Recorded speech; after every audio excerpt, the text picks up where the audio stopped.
Certo. Fecha aquela portinha ali para mim, tio. Então, no meu gravando, Márcio, é você, tá? Você abre, aí faz todo, segue teu roteiro, chama o vídeo, aí a gente está contigo no teu roteiro. Tá bom? Som. Câmeras. Temos todas? Certo? Vitor? Certo? Então, 1, 2, 3, gravando. Olá, estamos iniciando a mesa redonda sobre a recuperação dos direitos políticos do presidente Lula como parte integrante das comemorações dos 41 anos do PT. Como nós estamos respeitando aqui as orientações sanitárias, eu vou tirar a máscara, nós estamos aqui no estúdio, respeitando o distanciamento. Nós iniciaremos essa mesa redonda sobre a recuperação dos direitos políticos do presidente Lula, inicialmente com um vídeo de João Pedro Stedley, que é coordenador do Comitê Nacional Lula Livre, integrante da Coordenação Nacional do MST, economista, escritor, ativista. E, em seguida, nós teremos a participação de Luiz Eduardo Greenhalgh, que é advogado, foi fundador do PT e foi advogado do presidente Lula na ditadura militar, na prisão dele em 1980. Então, ele vai fazer aqui um paralelo daquele momento histórico com os tempos atuais. Em seguida, nós teremos a participação de Carol Proner, que é advogada, professora da UFRJ e é fundadora da BJD, e vai participar aqui também falando do HC, que está para ser votado no Supremo Tribunal Federal e as consequências desse HC na recuperação dos direitos políticos do presidente Lula.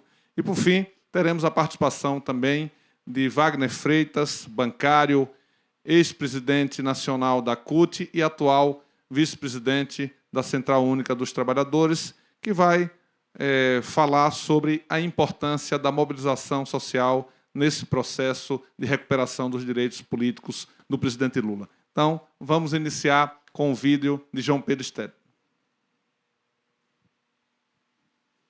Olá, companheiros e companheiras, militantes, simpatizantes, apoiadores do nosso querido PT.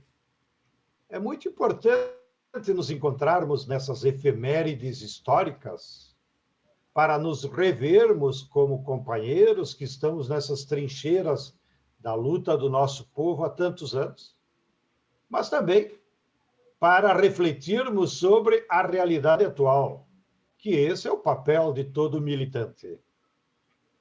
Compreender a realidade para transformá-la. Vocês têm acompanhado.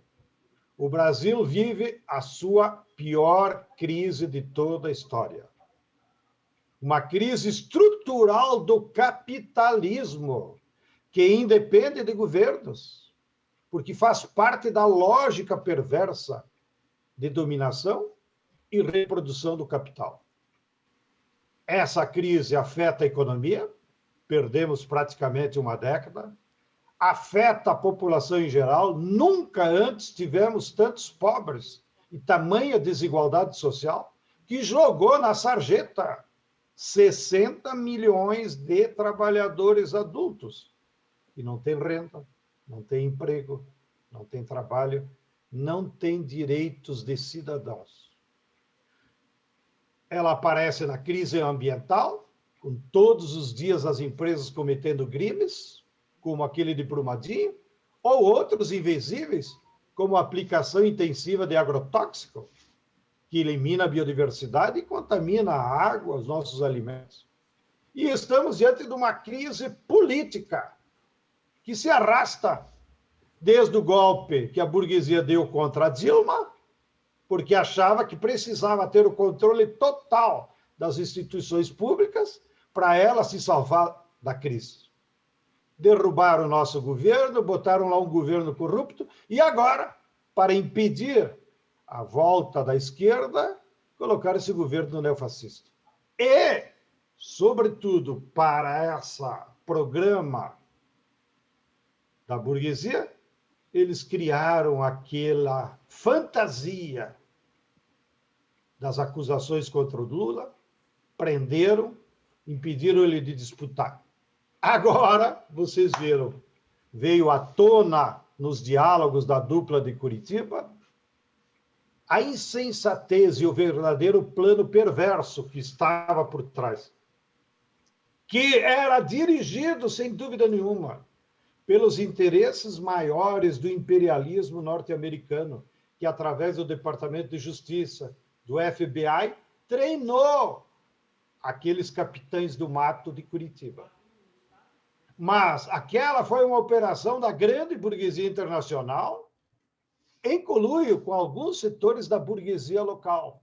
E, portanto, não devemos só culpar a dupla de Curitiba, mas todo o Ministério Público, o TRF, o STJ, o STF e a dona Globo, que foi a que plantou na cabeça do nosso povo que o culpado pela crise era o PT, que o Lula era ladrão.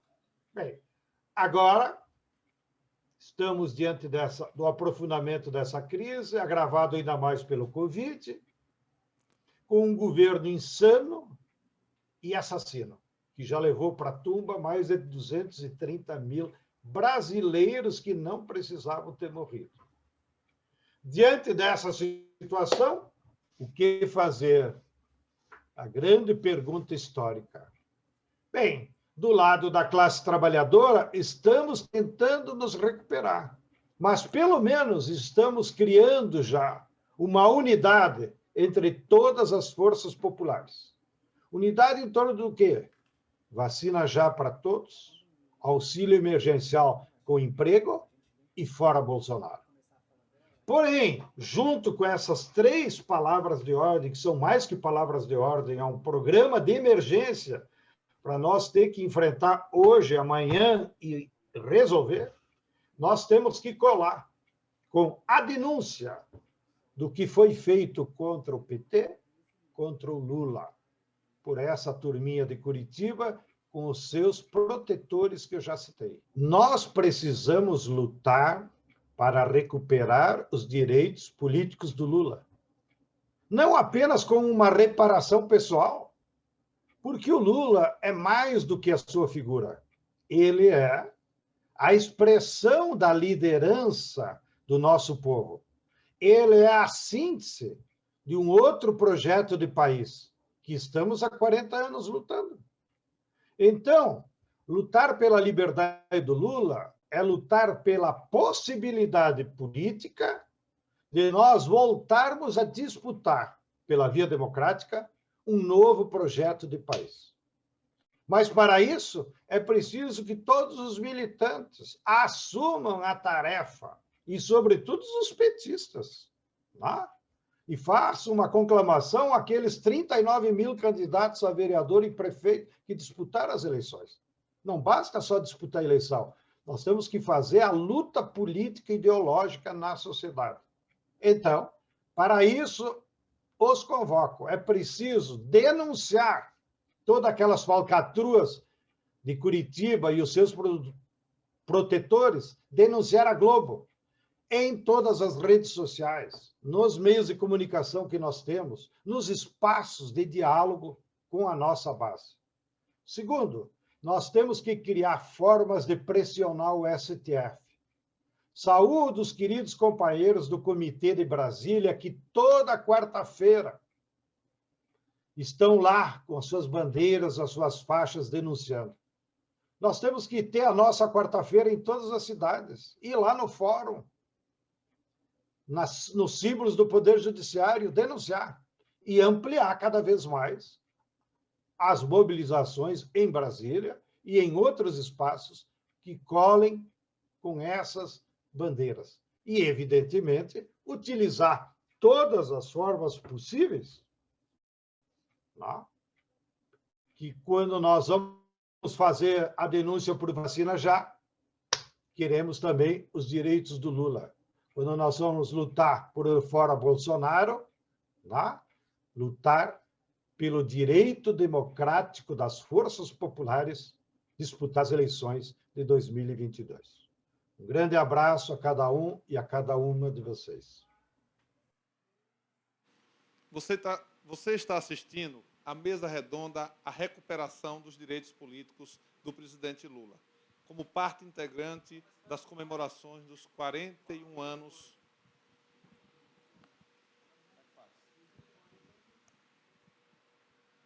Você está assistindo à mesa redonda A Recuperação dos Direitos Políticos do presidente Lula, como parte integrante do aniversário de 41 anos do PT. Essa mesa redonda é organizada pelo núcleo de petistas que compõe o Comitê Nacional Lula Livre. Eu quero convidar para fazer a sua exposição o querido amigo Luiz Eduardo Greenhalgh, advogado e fundador do Partido dos Trabalhadores. Seja muito bem-vindo. Muito obrigado, Márcio Macedo, querido amigo, querido João Pedro, querido Wagner Freitas, Carol Proner, que está conosco também aqui, embora à distância. Eu me chamo Luiz Eduardo Greenhalgh e fui convidado para falar hoje aqui por duas condições. A primeira, de ser advogado do Lula, desde a época da Lei de Segurança Nacional. E a segunda, para comemorar 41 anos deste partido que eu, como tantos outros companheiros, ajudamos a fundar.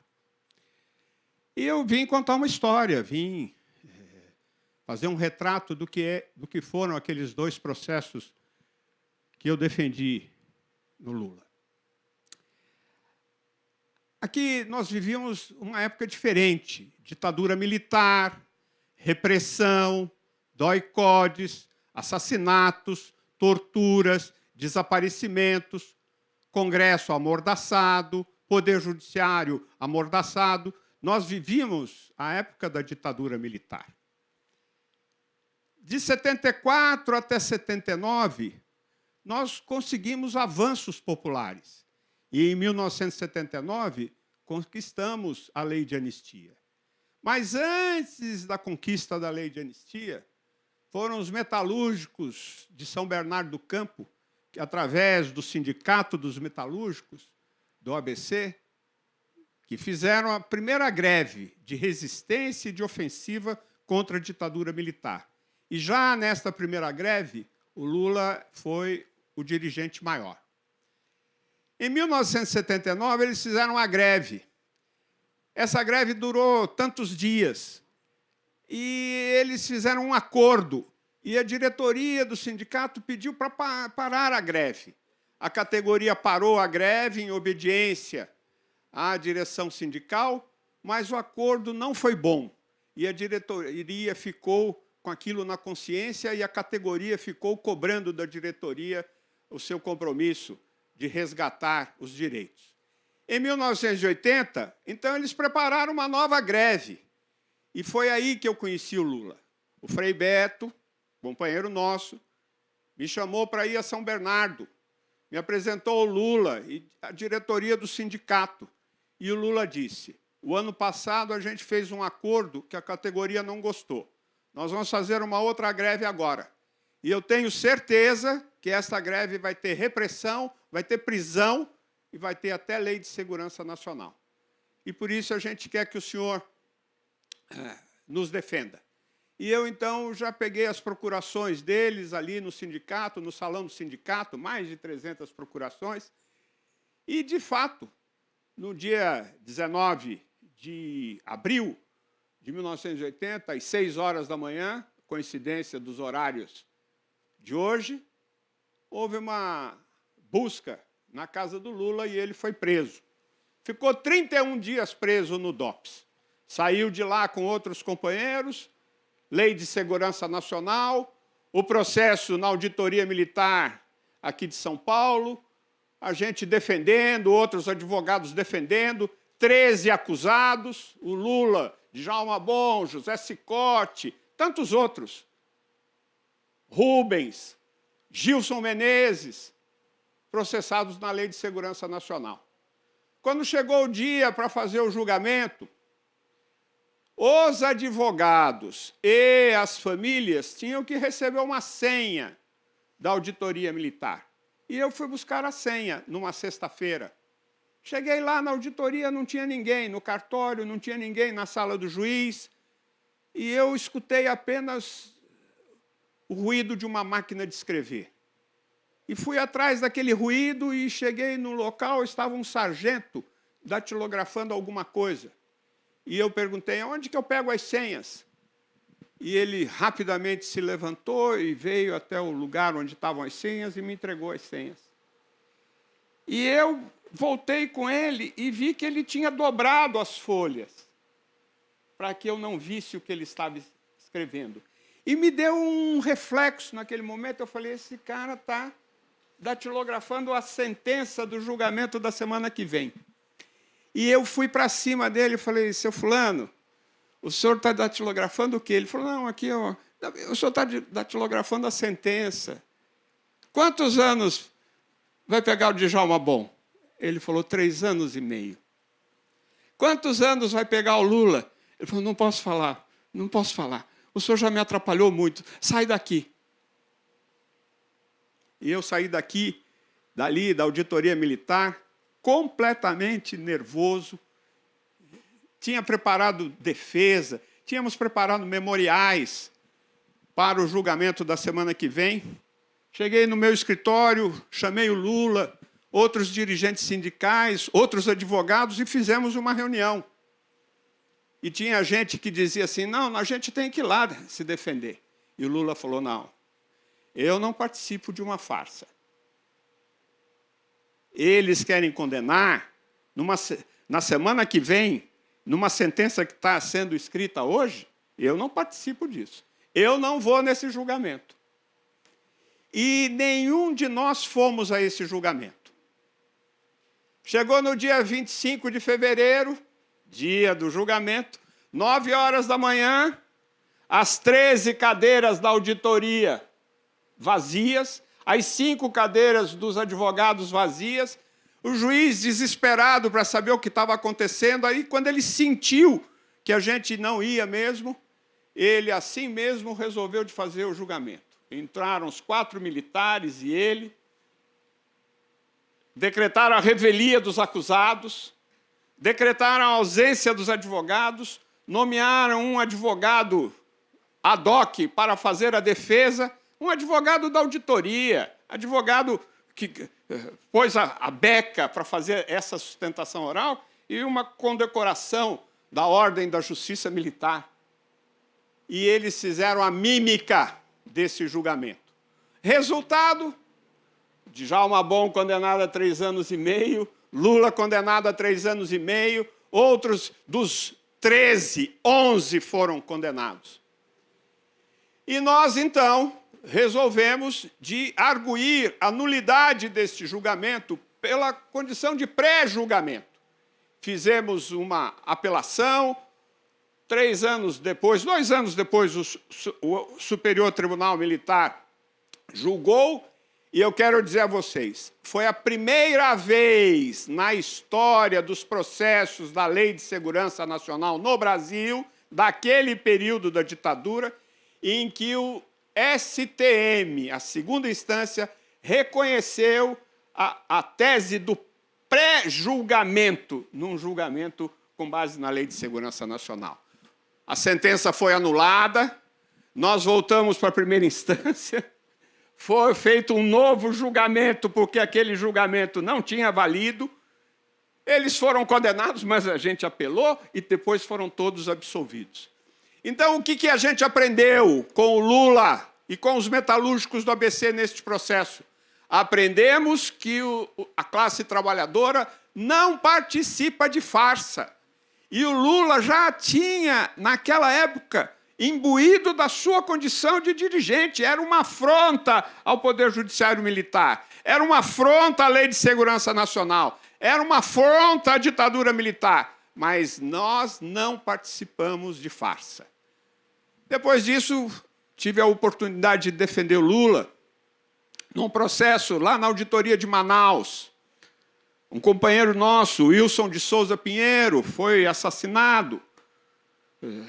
Presidente do Sindicato dos Trabalhadores Rurais de Brasileia, no Acre, foi assassinado dentro da sala dele, na presidência do sindicato, em Brasileia, assistindo à televisão, levou vários tiros pelas costas e morreu. Lula, Jacob Ittar, Chico Mendes foram ao velório. E o Lula disse que aquilo não ia ficar impune, que estava chegando a hora da onça beber água. E essas duas frases foram feitas, de novo, um processo com base na Lei de Segurança Nacional contra o Lula na auditoria de Manaus. Lula, Jacob Ittar, Chico Mendes, João Francisco, João Maia, esses dois últimos da CONTAG, tentaram prender o Lula neste processo e os demais acusados não conseguiram. Finalmente, em 1984, nós conseguimos absolvê-los todos, porque não era possível que uma pessoa fosse condenada por uma frase: está chegando a hora da onça beber água, tá certo? E este assassinato não vai ficar impune. Bem, eu me liguei ao Lula a partir daí, Márcio e Wagner. Eu frequentava a sua casa, tinha os filhos pequenos, me chamavam de tio, tinha grande amizade com a Marisa, grande companheira, grande mulher, grande fundadora do PT, uma pessoa que não tinha muita consciência política até o Lula ser preso. Na hora que o Lula foi preso, virou dirigente, chamou as mulheres, fez passeata, entrou no PT, ajudou na fundação. A primeira bandeira do PT foi feita na casa dela. As primeiras camisetas que nós usávamos foram impressas por ela com ferro elétrico. Então, o que vem a dizer que sempre quando tem um bom dirigente, atrás tem uma boa companheira ajudando nesse dirigente. Marisa criou os filhos, porque o Lula ficava mais tempo fora, né, para fazer a política do que necessitava, e ela foi uma grande companheira. E eu vi o Lula ascender, e o Lula foi. 3, no nosso partido a gente foi andando, o Lula perdeu 3 eleições, até subir a rampa do Palácio Planalto e fazer o melhor governo que esse país já teve, como disse, inclusive, o João Pedro há poucos instantes. Aí vieram essa história de Lava Jato, corrupção, acusações infundadas. Lula era dono do triplex, Lula era dono do sítio de Atibaia, Lula isso, Lula aquilo, até que essa operação Lava Jato pôs a mão no Lula.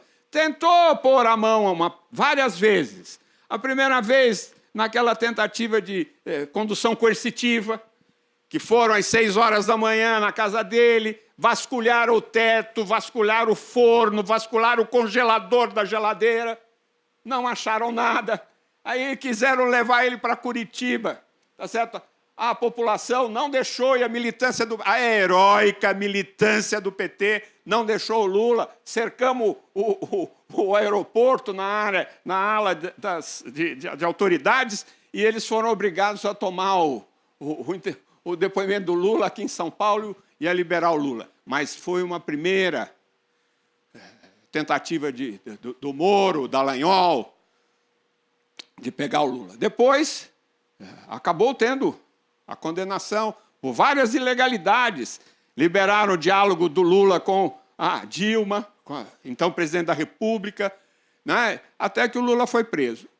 Até aí, Márcio, eu não era advogado do Lula. Tá certo?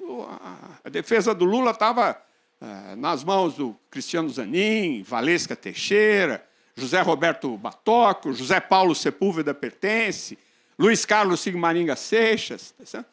Era um grupo de advogados.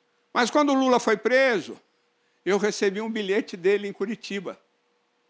Greenhalgh, comunico a você que estou colocando você como integrante da minha bancada de defesa. Venha me visitar. E eu fui visitar o Lula. Encontrei, Márcio, um Lula completamente diferente daquele Lula da época do ABC e da época do DOPS. Um cidadão, um companheiro maduro, um estadista, uma pessoa conhecedora, ciente, da sua responsabilidade perante a nação, uma pessoa irresignada com aquela injustiça. Greenhalgh, eu me levanto aqui e fico, todo dia eu levanto, olho para essas paredes e pergunto, o que é que eu estou fazendo aqui? Por que é que eu estou aqui? E eu queria compartilhar com vocês as coisas que eu senti. Quando eu cheguei na Polícia Federal, Márcio, para a primeira vez, eu me identifiquei para subir para visitar o Lula, depois desse bilhete, e mostrei a minha carteira de advogado, e o rapaz foi anotando, eu olho para trás, tem uma placa grande, escrito, este prédio foi inaugurado por Sua Excelência, o Presidente da República, Luiz Inácio Lula da Silva, Ministro da Justiça, Márcio Tomás Bastos, Superintendente da Polícia Federal, Paulo Lacerda. Eu olhei e falei, gente, olha só que paradoxo. Eu estou vindo visitar o Lula, que foi quem inaugurou este prédio. Subi, passei por uma sala, cheguei, tinham 2 agentes da Polícia Federal sentados e um deles bateu na porta da cela do Lula. E o Lula falou, o que é? E aí o agente da polícia fala assim, presidente, é o doutor Greenhalgh. Já é o segundo paradoxo. O carcereiro chamando o preso de presidente. E aí o Lula falava, pode entrar. E eu entrei, tá certo? Ele fechou a porta, eu entrei e vi o Lula. Numa cela, num quartinho, né, 4 metros por 2, um banheiro, um armário, mequetrefe, uma cama do lado e uma mesinha, 4 cadeiras, uma garrafa térmica no meio, e o Lula me abraçou e falou, muito obrigado, estou precisando de você. O que você quer de mim, presidente Lula? Estou contando isso aqui porque... O que você quer de mim, presidente Lula? O que você espera de mim? Ele falou, o que você pode fazer? Aquele jeito do Lula, o que você pode fazer por mim? Eu falei, eu posso tomar conta dos seus filhos, ajudar a tomar conta dos seus filhos. Me responsabilizar por eles, alguns me chamam de tio, me dou bem com todos eles. Se eu tomar conta dos seus filhos, eu já tiro um peso e te dá a liberdade para você defender melhor. Agradeceu. Chorou e agradeceu. Não, Greenhalgh, os meus filhos eu entreguei para o Paulo Okamoto. Mas eu preciso de você para uma leitura política do meu processo. E preciso de você aqui como companheiro. O Lula ficou 1 ano e meio, sei lá quanto tempo preso. Eu ia lá toda segunda-feira, passei bons momentos com ele, relembrando coisas da criação do PT, e passei muitas dores com ele. Quando ele perdeu o Vavá, quando perdeu o seu neto Arthur. Só a força moral, só a consciência política, só a certeza da absoluta inocência que pudesse fazer com que esse homem tivesse a coragem de aguentar o que aguentou, o que está aguentando. E agora as trapaças vieram à luz. Hoje já se sabe o que foi feito contra o Lula, contra o PT, mas ainda vai se saber, porque não passará dia nesta república que a gente não saiba de uma sacanagem, de uma ilegalidade, de um ato de perseguição contra o Lula e contra o PT desta Lava Jato. Ela está extinta, ela está parada, ela não vai produzir mais efeitos. Mas nós, do Partido dos Trabalhadores, e as pessoas que lutam por justiça, democracia, paz e igualdade nesse país, não darão tréguas. Nós vamos querer ir a fundo até que a gente tenha a consagração da volta de todos os seus direitos políticos. Já me disseram aqui que falta um tempinho, eu quero dizer, Eu tenho 72 anos, sou advogado há 50 anos, sou fundador do PT, fui advogado do Lula nesses processos. Eu tenho um sonho. Eu ainda vou viver para ver de novo este homem subir aquela rampa. Muito obrigado. Obrigado, Luiz Eduardo Greenhalgh. Você está assistindo o debate sobre a recuperação dos direitos políticos do presidente Lula.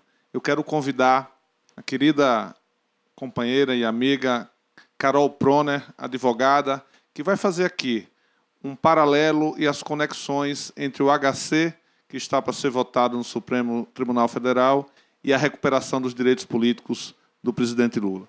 Seja muito bem-vinda, Carol. Obrigada, Márcio. Espero que vocês estejam me ouvindo.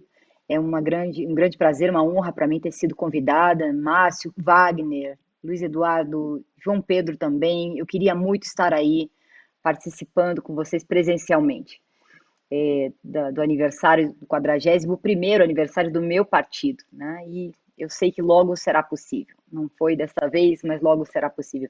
Eu quero cumprimentar a presidenta Gleice Hoffmann, que tanto orgulho nos dá, e em nome de quem estendo os cumprimentos dos mais anônimos aos mais conhecidos quadros do nosso partido, aos nossos principais quadros, presidenta Dilma Rousseff, presidente Lula.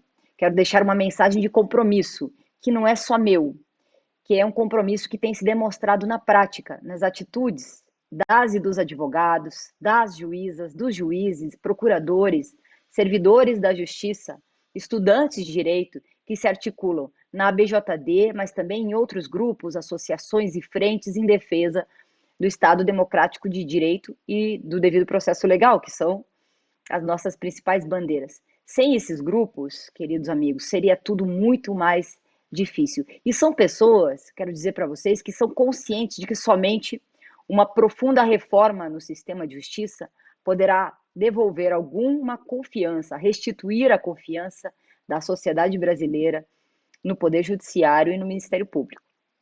Luiz Eduardo Greenhalgh nos lembrou agora das perseguições no tempo da ditadura. É preciso dizer que essa história de perseguição das esquerdas vem de longe no Brasil e no mundo, né?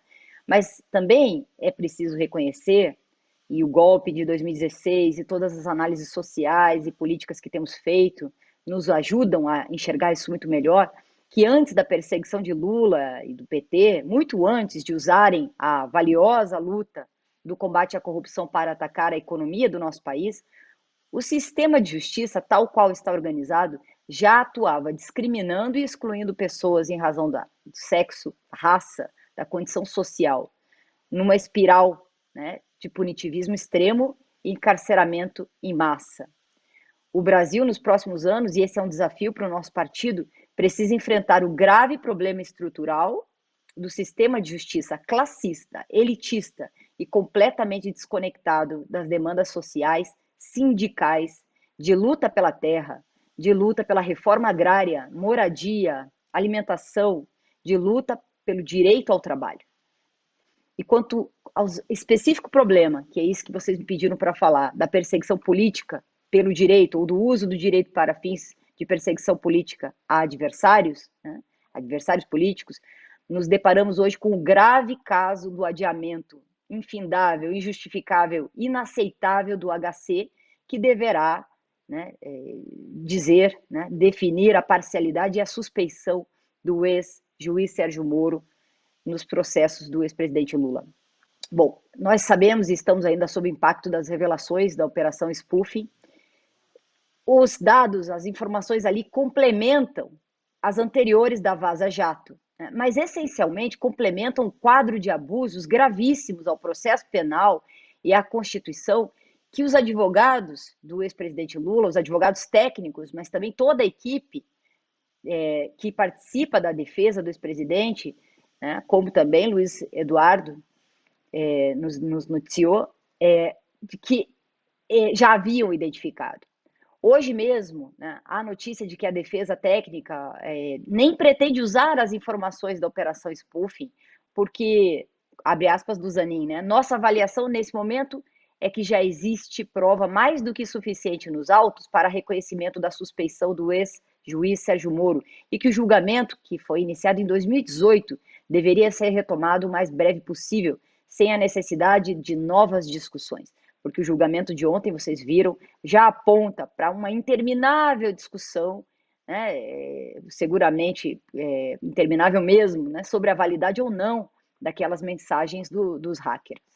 Então, lembramos que já esses advogados, Cristiano e Valesca, já intuíam algo estranho nos ritos processuais contra o seu cliente, contra eles próprios como advogados, né, nos episódios completamente anômalos a qualquer padrão de legalidade, distante de qualquer legislação que nós tenhamos, que representa, então, uma verdadeira guerra jurídica contra o Lula, para que não pudesse disputar as eleições de 2018. Mas vocês sabem, meus amigos, que nós sabemos que os alvos dessa guerra não se limita a Lula, não se limita ao Brasil, tampouco se limita a uma perseguição seletiva de líderes e partidos.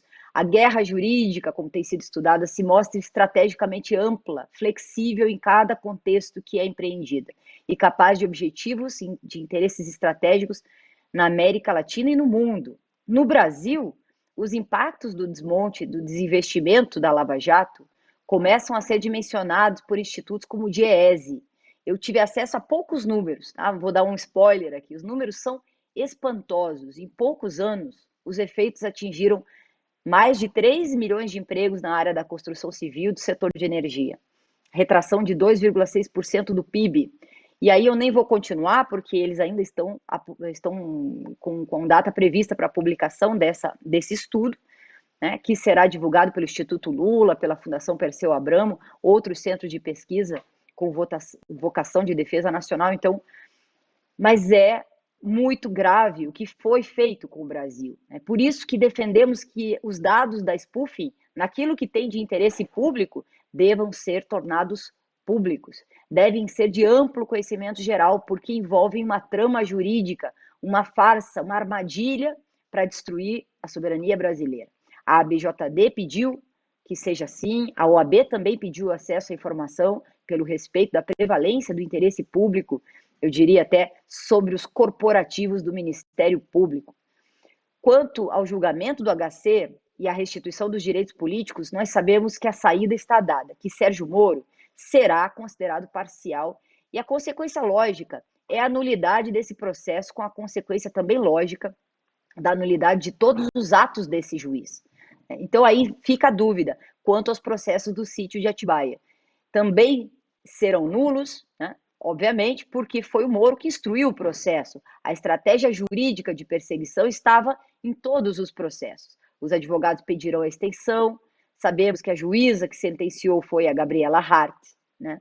Agora, esta extensão, processualmente falando, pode apresentar alguma dificuldade. As teses, fundamentações as mais cautelosas pelos ministros do Supremo poderão ser aventadas. E o Supremo pode dizer que, embora seja o mesmo juiz, que embora os fatos sejam os mesmos, que a produção da prova de nulidade até certo ponto possa ser aproveitada de outro caso, mas vão dizer, eventualmente, que não dá para fazer a extensão do caso do triplex para o caso do sítio.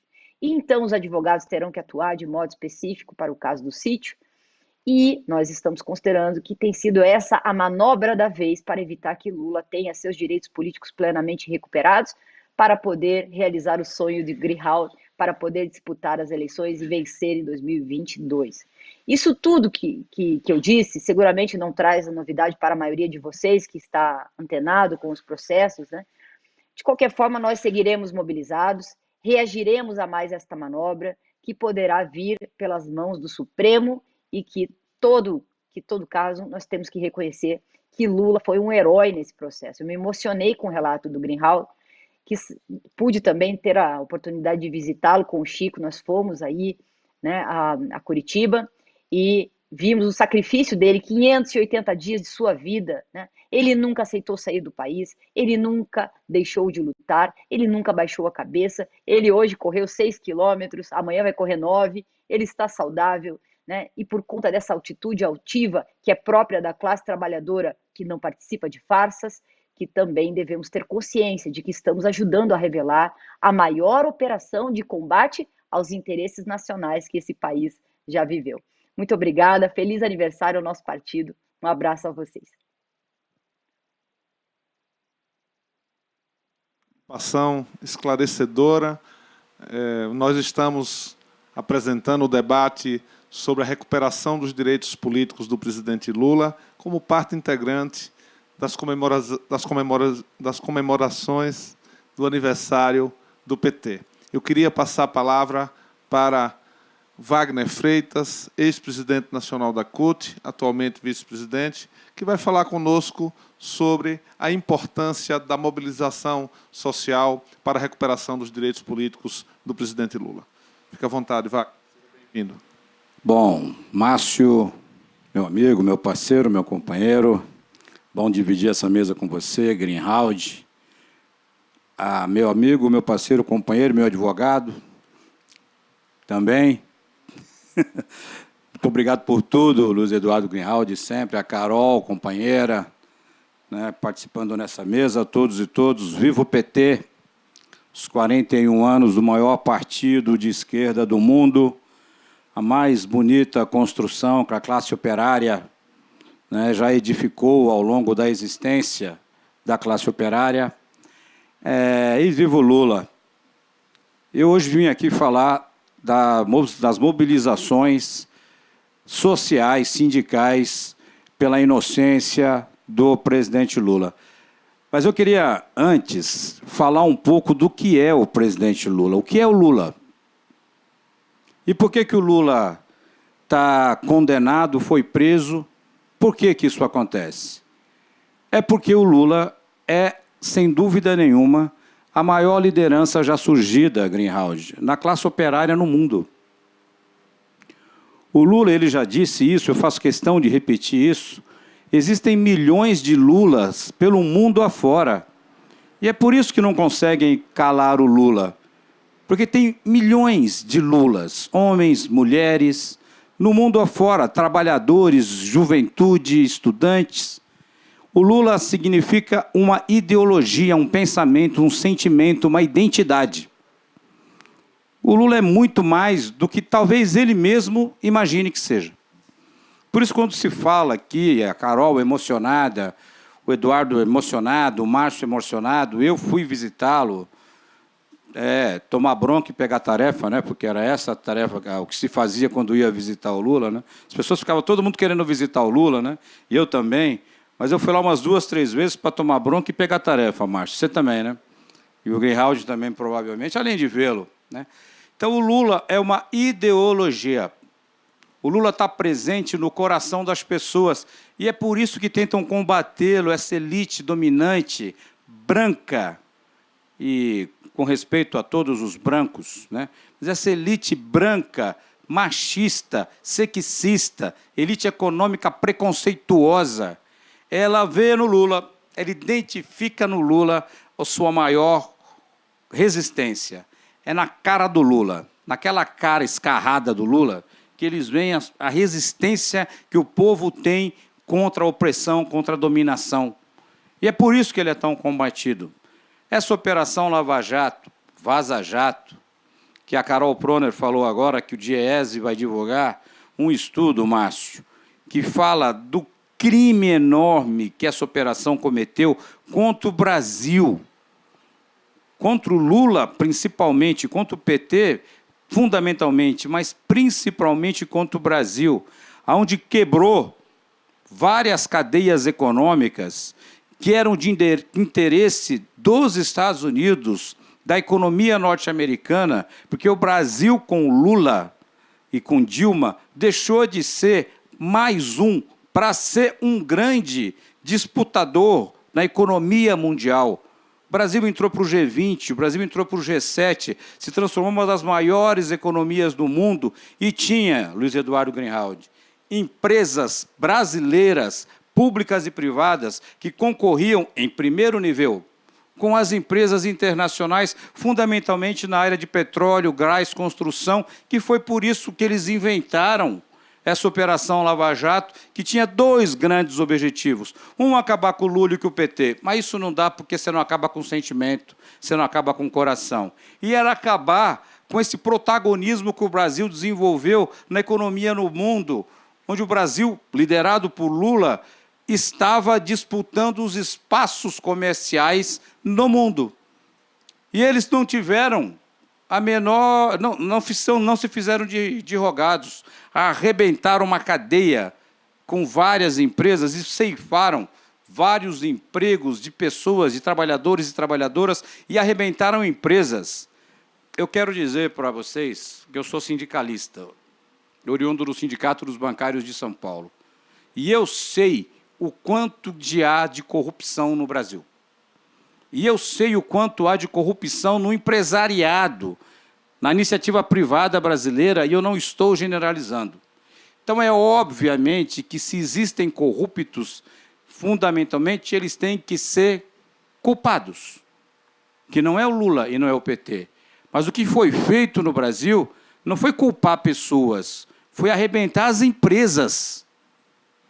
Grandes cadeias econômicas foram destruídas e acabar com os empregos.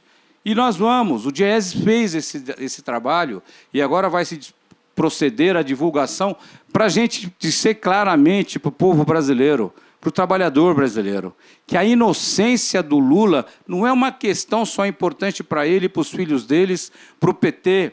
A inocência do Lula é para refazer uma parte da história brasileira que foi tirada de nós.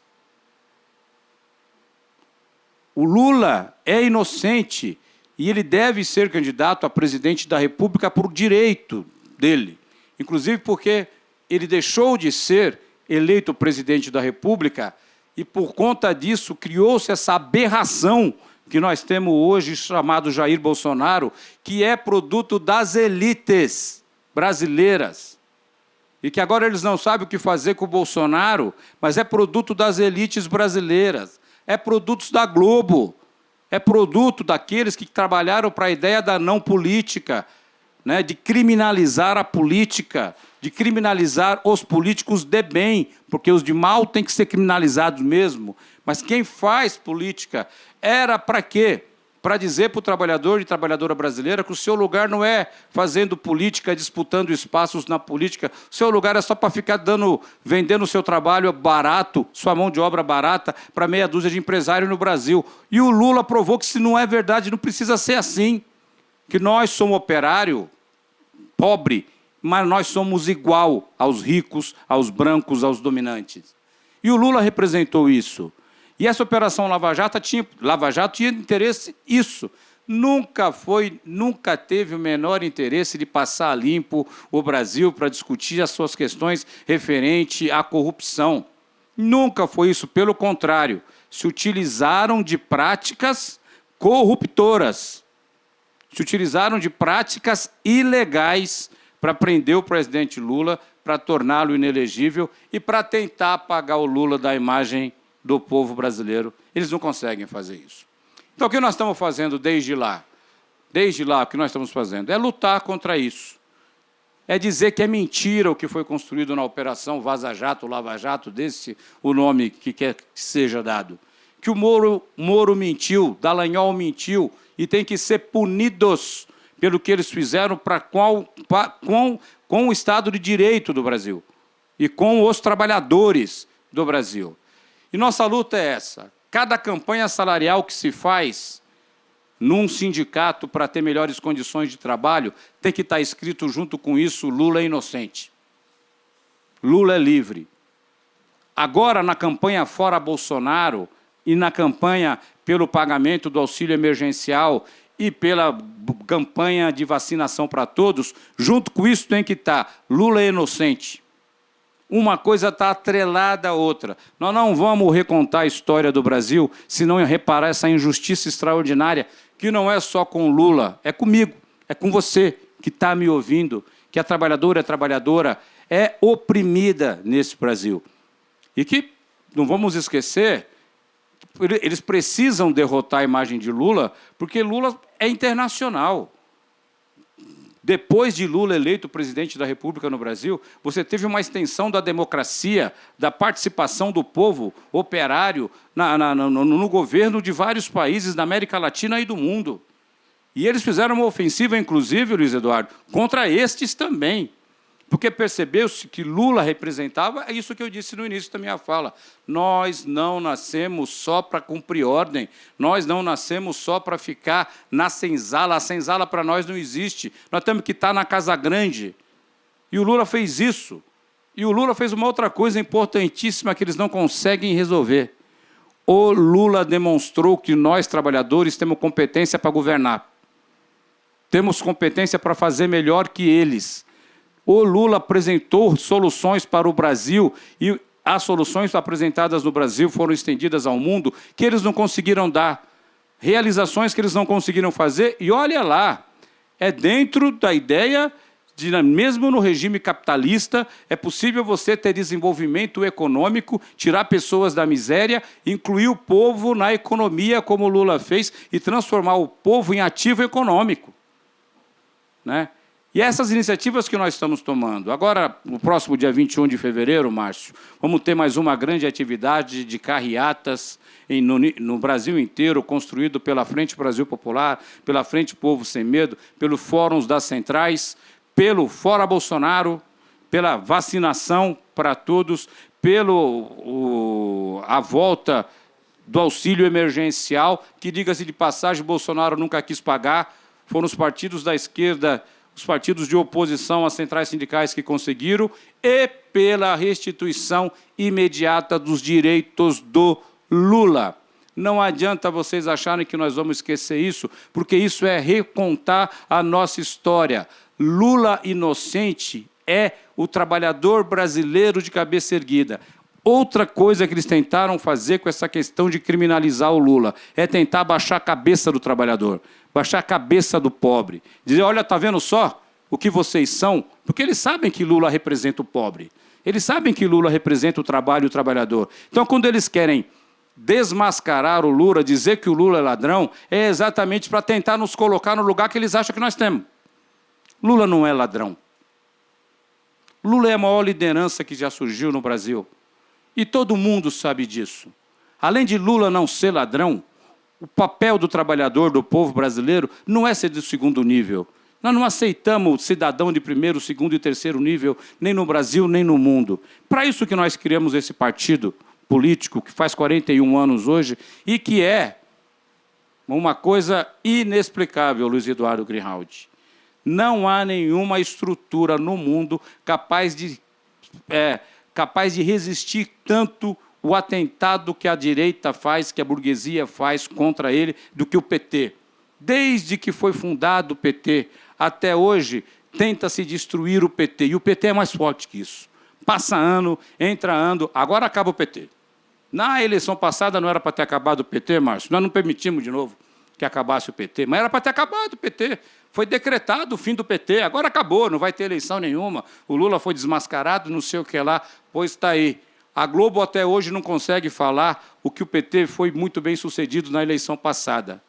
A Globo teve a disfarçatez de falar, eu vou falar da Globo porque eu acho que tem a ver com esse processo de perseguição, de que dizem que teve uma década de restituição do social no Brasil, onde o Brasil tinha um melhor posicionamento no mundo, coloca-se matérias no Fantástico, no Jornal Nacional, e não fala que foi no governo do PT. Foi no governo do presidente Lula, foi no governo da presidenta Dilma. Foi lá que houve a recuperação da educação, a recuperação da saúde, o fortalecimento do SUS, que todos queriam privatizar, e agora todo mundo vai para a televisão com camisa do SUS, dizendo que são defensores do SUS. São uma ova, queriam privatizá-lo, entregaram a iniciativa privada, e o Lula não permitiu, os trabalhadores da saúde não permitiu, os sindicatos não permitiram. Como querem privatizar a educação, todos os setores de serviços públicos, que nós sempre dissemos que são essenciais para o Brasil. O Brasil precisa de serviço público e servidor público respeitado, bem remunerado e com trabalho. E o Lula sempre, sempre, sempre foi a expressão dessa nossa vontade. Então, o Lula é um sentimento, Lula é uma identidade, Lula é maior do que ele mesmo. Por isso que todos os movimentos que nós estamos fazendo, dos movimentos sociais do Brasil, sindical e no mundo inteiro, é pela inocência do Lula. Porque a inocência do Lula, mais do que para ele ser candidato a presidente da República, claro que ele é o nosso candidato a presidente da República, e nós o faremos candidato e presidente. Subir aquela rampa, Grijaldi, tem mais simbologia do que assumir o poder de novo como presidente da República. Tem a simbologia de a nossa cara, a nossa identidade, que eles tentaram passar por cima, que eles tentaram ofender, que eles tentaram, né, dizer que nós somos ladrões, que nós somos incompetentes e não podemos estar no comando do Brasil, não podemos estar nos comandos das empresas, não podemos estar no topo da sociedade, e nós podemos sim.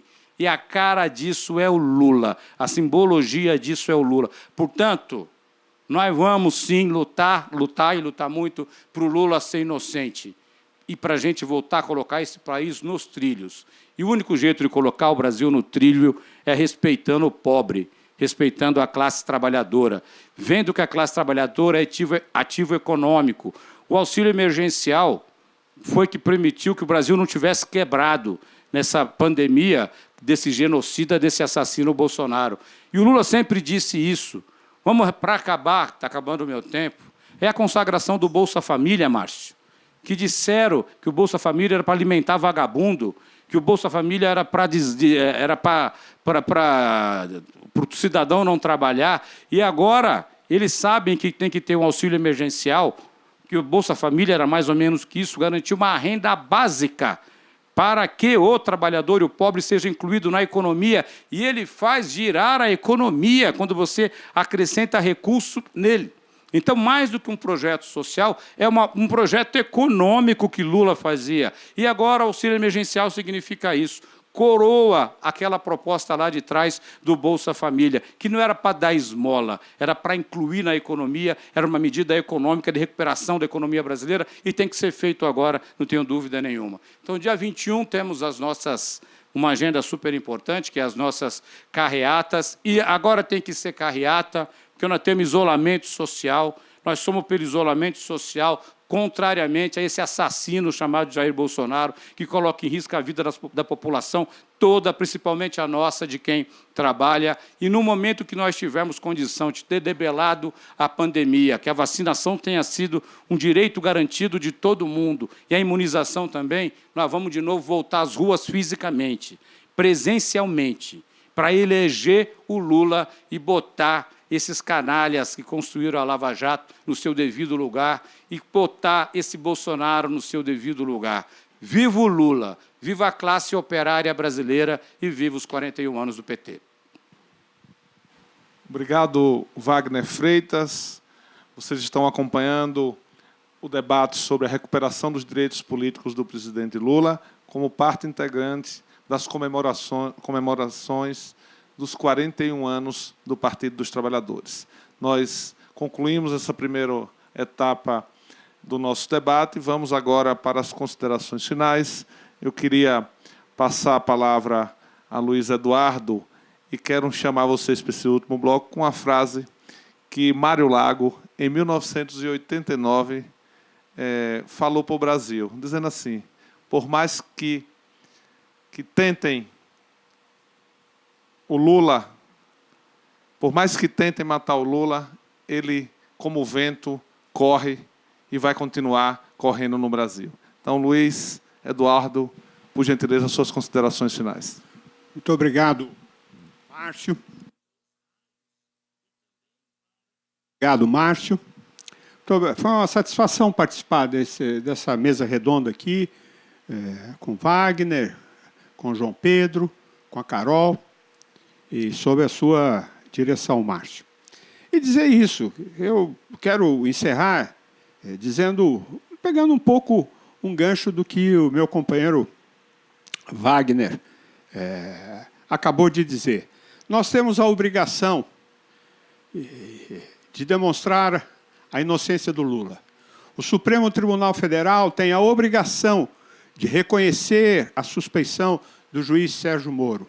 O Supremo Tribunal Federal tem a obrigação constitucional de dizer que os processos a que foi submetido o nosso companheiro Lula são processos ilegais, as provas são ilícitas, a forma foi persecutória, o juiz se confundiu com a acusação, o juiz orientou a acusação, a polícia tinha os documentos, o Ministério Público tinha os documentos, o juiz tinha os documentos e a defesa não tinha, a defesa do presidente Lula não tinha acesso a esses documentos. As delações, muitos casos de delações premiadas, cujo prêmio era falar da Dilma e falar do Lula. Eu tenho casos, sei de pessoas que queriam fazer delação, fizeram o roteiro da sua delação e o Ministério Público e a Força Tarefa disse, não, isso aqui a gente já sabe, isso aqui não interessa, a gente quer coisa do Lula. Você tem coisa do Lula? Você tem coisa da Dilma? É isso que eles fizeram. Não é assim que se faz o devido processo legal. Não foi assim, não é para isso que a gente lutou tanto contra a ditadura militar. Não foi para isso que a gente fez a redemocracia no país. Não é para isso que a gente quer liberdade, paz e justiça. A Lava Jato não foi justa, a Lava Jato não foi legal, a Lava Jato foi um instrumento de perseguição política, em especial contra o PT e, em especial, contra o presidente Lula. Mas nós vamos desagravar a história, nós vamos desagravar o Lula, pessoa física e pessoa jurídica, nós vamos desagravar o PT, nós vamos mostrar o que aconteceu de fato neste caso.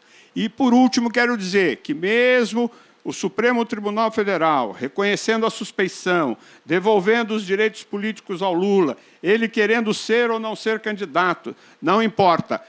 A história da Lava Jato ainda precisa ser mais aprofundada. A gente tem que saber tudo que estava por detrás, os interesses econômicos, os interesses americanos, né? As informações ilegais que foram entre o Ministério Público da Suíça, o Ministério Público do Brasil, a Força Tarefa, o Departamento de Justiça americano, tudo isso foi ingerência feita contra nós e quem pagou o pato foi o presidente Lula. Mas nós estamos firmes nesses 41 anos do Partido dos Trabalhadores. Nós vamos manter o partido e vamos manter o Lula livre para que ele volte de novo àquela rampa. Muito obrigado. Obrigado, Leg. Obrigado, Leg. Agora é com você, Carol. Bom, vamos lá. Espero que estejam me ouvindo. Essas comunicações à distância sempre assustam um pouco, mas quero também concluir da mesma forma que o Leg.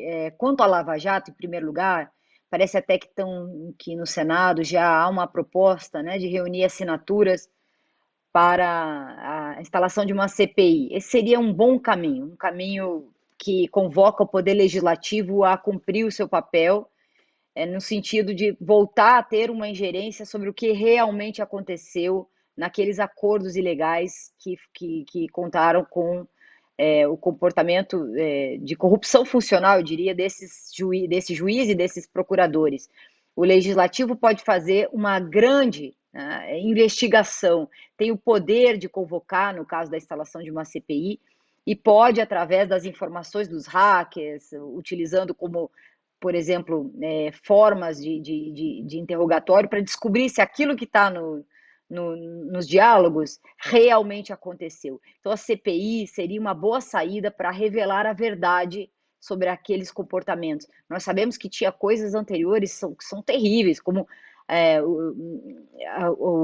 alguns procuradores, na época até o Procurador-Geral da República, há notícias de que ele teria ido aos Estados Unidos com documentos da Petrobras. Se isso é verdade, nós precisamos saber, isso é do interesse público. Nós não podemos mais ter aqui no Brasil um modo de combater a corrupção que permita novas operações, novas forças-tarefa com tanto poder. Não pode sair a Força-Tarefa de Curitiba e se instalar outro órgão centralizado no Ministério Público com poderes parecidos. Isso tem que ter um controle democrático, um controle soberano, sobretudo. Por isso é que há competências que são próprias do Poder Executivo e do Poder Legislativo quando onera o patrimônio nacional. Então, isso é uma tarefa para qualquer partido, não só para o Partido dos Trabalhadores. Com relação ao Lula, eu concordo com o Wagner, a avaliação dele, e com o Márcio. A liberdade do Lula tem que ser associada a direitos para todos, a comida na mesa, a trabalho, a vida digna, né? A voltar a ter esperança no futuro. Hoje a gente pergunta para as pessoas estão desanimadas, não sabem para onde ir, e a gente sabe que a desesperança gera, né, caldo de cultivo do autoritarismo, do ódio, de tudo que nós não defendemos, do oposto de todos os valores do Partido dos Trabalhadores. Então, eu não sei também, viu, Wagner, se o grito seria Lula inocente. Pelo menos o que nós queremos é que o judiciário estabeleça um justo processo. Lula inocente, eu tenho convicção que ele é, mas que o judiciário, se ele quiser continuar fazendo o papel de... Perdão, um segundo que eu perdi aqui. Se o judiciário quiser continuar fazendo o papel de carcereiro de direitos, né? Vai ser terrível, porque está todo mundo vendo o que está acontecendo. Então, nós pedimos, no mínimo, um julgamento justo, né? E que se cumpra, como mínimo até lá, a Constituição, né? E a presunção de inocência, para que ele não volte a ter seus direitos ameaçados, nem os direitos políticos, e, portanto, que sejam restituídos os direitos políticos de Lula e que ele possa, se desejar, se for do interesse do Partido dos Trabalhadores, ser uma opção para a participação política em 2022.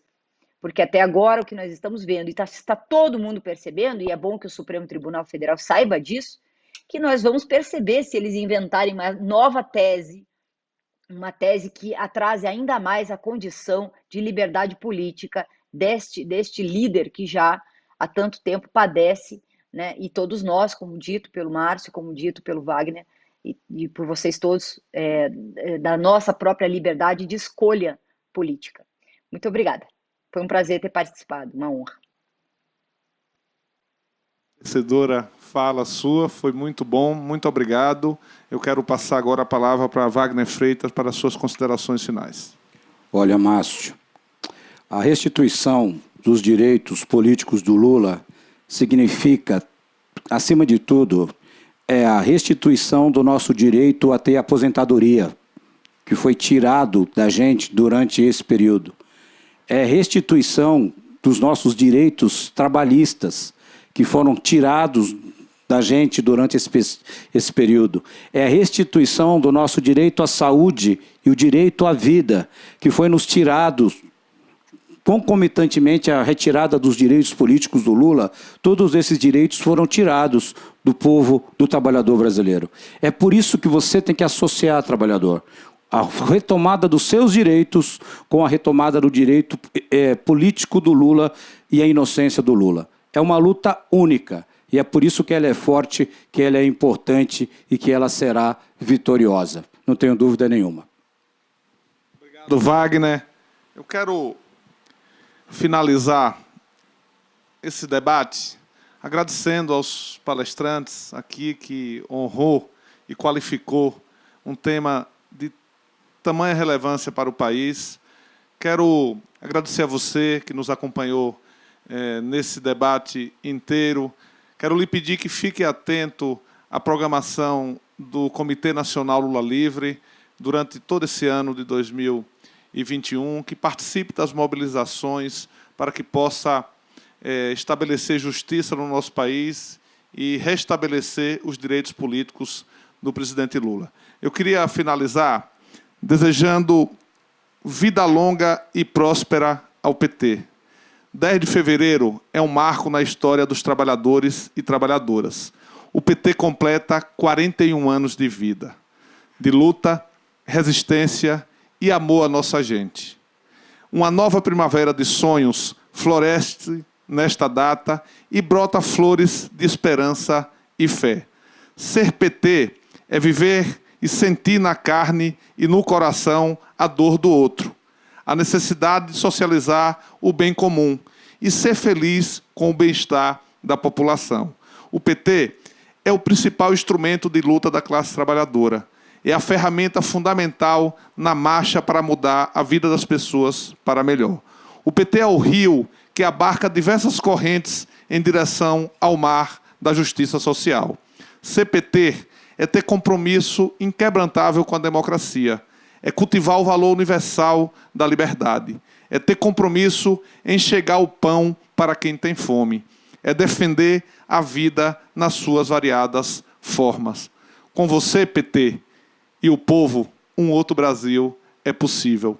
Parabéns, PT, e feliz aniversário. Muito obrigado a todos.